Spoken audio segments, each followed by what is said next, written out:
Welcome to the 11 Warriors halftime report. Ohio State with a big lead, 45-6 over Rutgers in Piscataway, New Jersey. Chris Lauderback, Jason Priest, doing it live from the 11 Warriors bunker. Man, a lot of things to like there. I came into this game, thinking it'd be close for a half. I'm buying the Rutgers and Maryland are decent this year, and we're finding out in back-to-back days that maybe they're not as good as I thought. Yeah, well, it's a combination of that and just Ohio State's defense. I still felt like making progress for sure, right? We talked last week installing some new schemes, things like that, sorting out players that are going to be the guys they count on, but still felt like that was a work in progress. And maybe it is. Who knows? Maybe Rutgers is worse than we thought. But, yeah, I was not expecting the defense to hold Rutgers to 6 points in the first half, and only 142 yards, and 75 of that came on one play, right? Yeah. And Cruikshank went down the sideline. Nice so little catch and run. Yeah, hell of a half from the defense there. Yeah, let's go into how it took place. Buckeyes jumped up 14-0, basically 4 minutes into the game, 3:27 in. Travion Henderson had a 44-yard touchdown scamper on their second offensive play of the game after holding Rutgers to a punt, which Greg Schiano called a fake, and then kind of backfired in his face, Looney Tunes style. And then Denzel Burke, man, next possession, 23-yard interception return, pick six. Kids are all right, dude. Yeah, you hit it. Two true freshmen scoring the first two touchdowns for Ohio State in Burke's play. That just fell right into his lap. But obviously, he's been money all year for the Buckeyes. Ohio State would add a field goal and a C.J. Stroud to Garrett Wilson 32-yard touchdown reception. Rutgers, you mentioned, got on the board with a 75-yard catch and run. Kind of confused Ohio State's defense. Maybe a little bit of a pick in there, but good play. Give him credit for that. And then again, another touchdown pass to Mitch Rossi down at the goal line. A little 1-yard touchdown. First touchdown to a... When in doubt, turn to Mitch Rossi. First touchdown to a tight end this season. I mean, I know he's more of a fullback. Yeah, well, he lined up... I think he's just as much a tight end, but he lined up as a fullback in that set. And, touchdown Buckeyes. Yeah, and then Stroud to Jeremy Ruckert. Nice little catch and throw there. 6 possessions in, 6 scores for the Buckeyes. Stroud found Olave a little bit later, made it 45-6, and that's how we get to our halftime score. Talked a little bit about the freshmen doing it. You got Travion Henderson, a running back, getting it done. Denzel Burke with a pick six.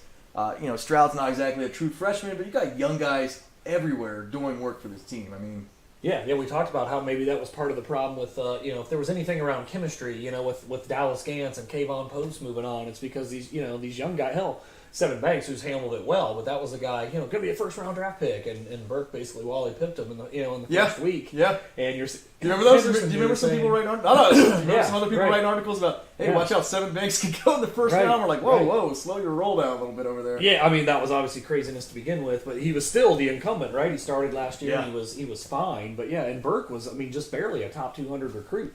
To come in and do what he's done has been nothing short of spectacular. Best player on the D, Burke? He's obviously up there, right? To me, it's probably it's Burke and Hickman, for sure, right? I mean, Hickman has been awesome. He looks like an all Big Ten performer, no doubt. That 75-yarder touchdown, it looked like he kind of got caught up there. It looked like maybe he wanted some help or expected some help. I don't know if they were, zone man, he was handing it off or what was happening there. But besides that, in the first half, what do you have, 8 tackles, I think it was? Yeah, 9 tackles, 5 solos, no one else with more than 3. He's all over the field once again for the Buckeye defense. Let's talk a little bit about that defense. I mean, this is the third game that Matt Barnes has been able to call plays for it. Are you liking what you're seeing? Like, again, I came in, I thought it'd be close for a half. I mean, Rutgers is still Rutgers, but with Greg Schiano, they're a different flavor of Rutgers. They're a better version of Rutgers than they should be. Yeah. So I thought it'd be a close halftime score, and the defenses look lights out, man. I mean, Rutgers held 142 total yards and a half, again, almost half of those on one play.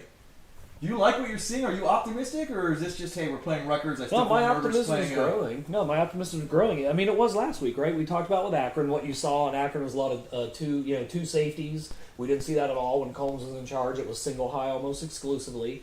You saw him rotating 30 different guys on defense. Right. They still rotated a bunch of guys last week because it was a blowout, right? Mm-hmm. But what you saw earlier in the game is that guys are definitely sliding into their roles. Ransom moving into safety. Yep.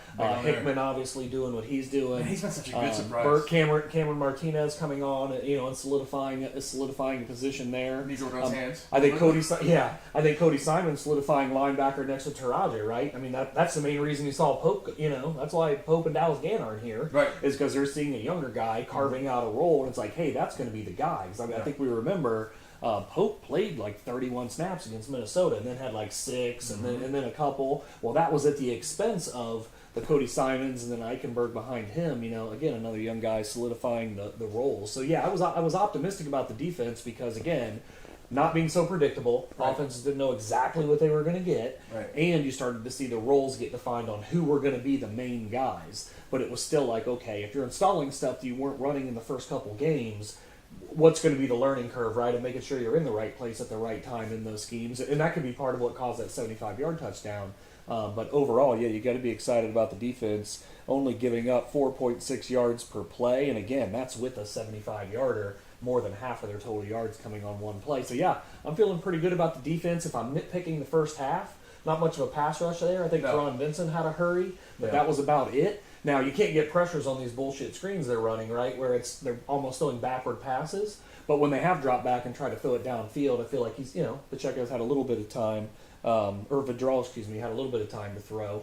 But that would be the one thing if I was nitpicking. The defensive line probably wants to get home a few more times in pass rush. Yeah, it almost seems like Greg Schiano's like, hey, I know Larry Johnson, I know what he's capable of. Let me draw our entire game plan to kind of that. And they are trying to neutralize that. We saw it the first couple games. So again, that's like an ultra nitpick.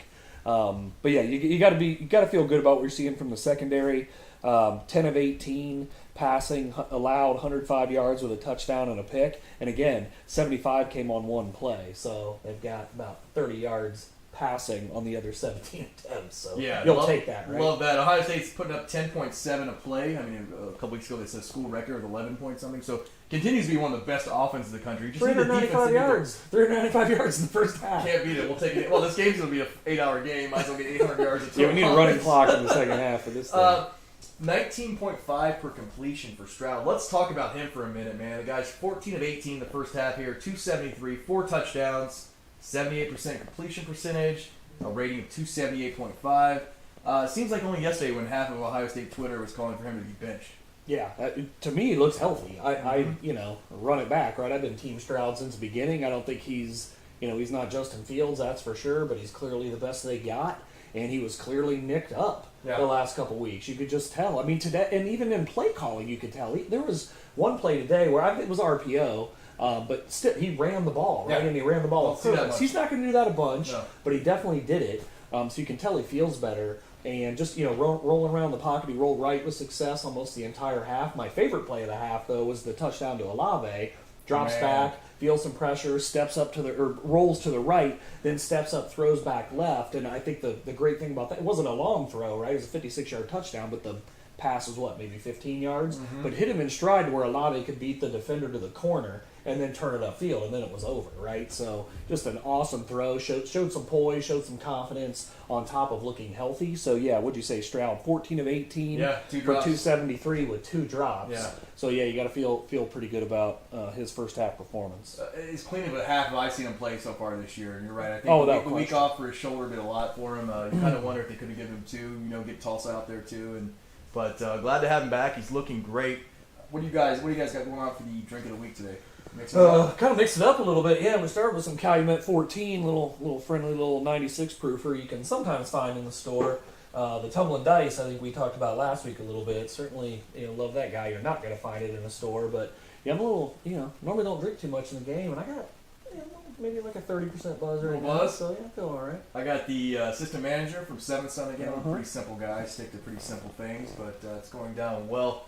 Talked about Travion Henderson earlier. Had the nice 44-yard touchdown run on Ohio State's second play of the game. Got banged up later. Didn't see him. Went to the tent. Spent his helmet off on the sideline. Yeah. Ryan Day interviewed before the half. Said, he's fine. Just a little dinged up. I don't want to. I hate when people play doctors on Twitter on halftime shows, but you wonder if it's concussion protocol or something like that, where they're like, hey, just no chances. Let's sit this one out for a little bit. He went to the tent after he took a pop there, and he did not come back in. 8 attempts, 71 yards, 8.9 a carry. Of course, had the 44-yarder on the opening possession to kind of set the tone there. But yeah, you're going to see a whole hell of a lot of Master Teague and Marcus Crowley. Looks like in the second half with Mayan Williams unavailable today. Yeah, we did see Crowley catch a ball in the backfield, right? I mean, we're like, what's going on over here? Well, that was before I was like, okay, is Henderson hurt? What's going on? Why is he not in? Okay, he's definitely not coming back when you got Crowley out there in the first half, who's fine, but he is, by definition, the fourth string tailback. Right. Let's look at some other scores right now. Fourth quarter, 5 minutes in or so. Notre Dame 7, Cincinnati 17. 17-7, huh? Yeah, I hadn't seen the score on that in a little while. I did pick Cincy this week in that, so yeah, after... I basically grade Notre Dame by thinking Wisconsin sucks. Smart. And I know Notre Dame had some pick sixes last week, and that score is a little bit more lopsided than the game indicated. But if you lose to Graham Mertz, you're not very good. No. So yeah, I went with Cincinnati on that one. So not super shocked there. And good for Luke Fickell, right? Yeah, what's he doing right there, man? They're 3-0, ranked number 7. They're going into undefeated Notre Dame, ranked number 9. Again, Notre Dame hasn't had a world beat, but they're Notre Dame and they're undefeated. Right. I thought honestly Notre Dame would sneak by and get this game because I felt with Cincy, some of those guys, it's their first big road game against a team they're looking to knock off, or they may be favored to win, or they're thinking they could win. And will they win the trenches or not, right? Like you'd expect, Notre Dame's offensive and defensive line should be better, should be heavier, but I just don't.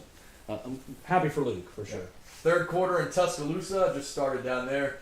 Alabama 35, Ole Miss 0. Does not look like this is 35 zip. Does not look like this is going to be the week that Nick Saban finally loses to an assistant. To an assistant. Yeah, no, you've been a beast on the pick'ems this year. I think you were 10-2 against the spread coming in on the 3 games a week we pick on the Wednesday 11 Warriors Radio Hour on 97.1 The Fan. But I was Team Bama because I'm just like, you know what? Until somebody tells, gives you a reason to tell Bama to shut up, you just bet on Bama. And I thought Ole Miss would put up points. I just figured Bama would outscore them kind of thing. Yeah. To give up, what you said was a shutout, right? 35-0 right now. Jesus. Yeah, no, I did not see that coming. Do you, interjection here, do you want any of Alabama smoke? Do you want this Ohio State team sticking in the playoff as a 4 seed? It's just now October. Ask me in a month.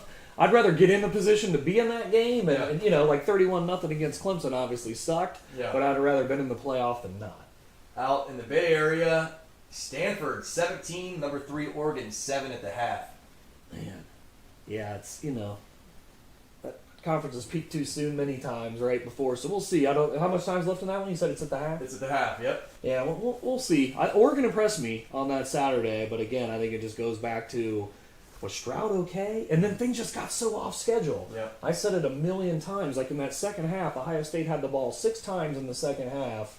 Down in 4 of those, they were down by 2 touchdowns. So you totally abandoned the run. You put everything on Stroud in his second game, right? His second career start, and the dude's not 100%. It just felt like that it all just lined up in a bad way. If those guys played right now, you're probably looking at a different outcome. Yeah, we got Manhattan, Kansas, Oklahoma 20 just scored to go up on Kansas State 20-10 there. So 20-10 now. Kansas State's beating 3 in a row or something like that. A little bit of a funk there, but they're getting it back. Georgia absolutely destroyed number 8 Arkansas 37-0. That surprises us both. I think we both picked Arkansas this week. Wow. I knew Georgia's defense was for real. I didn't know if they could score any points, but it looked like they had little trouble with the Hogs. In Madison, number 14 Michigan moves to 5-0. Man, they got the 38-17 beat down on Wisconsin. Badgers are 1-3 right now. Keep winning because I'm not sure they're that good, but I want them to keep winning. Yeah, I mean, who power rank the top 5 teams in the Big Ten right now? Top 5 teams in the Big Ten. I still got Ohio State number 1. Iowa impressed because I think that's what they're going to grow into. I mean, same thing I said about Bama. Until somebody knocks off Ohio State, shut the hell up about it, right? So Ohio State probably. Then I'm going Iowa number 2. Probably going Michigan number 3 after that. Ahead of Penn State? Oh, no. Penn State number 3. Then I'll give Michigan. Okay. Yeah, Iowa looked really, really good last night in Maryland. 51-14 winners there. What are you looking to see in the second half? Well, you're looking to see a bunch of backups get in. We'll see if Kyle McCord even starts the second half. I think Stroud, you want to build his confidence, right? Does he need to go out there? You're not going to have the same level of intensity because the game's lopsided. It's out of reach. So I kind of hope he doesn't come out to start the second half. So get McCord in there, get some more snaps going, and play a lot of guys, right? Yeah. But other than that, no injuries. That's really what I'm looking for because this game's out of reach. Stay healthy, put it away. Looks like the Bucs will do just that again right at the half. It's 45-6, Ohio State big lead.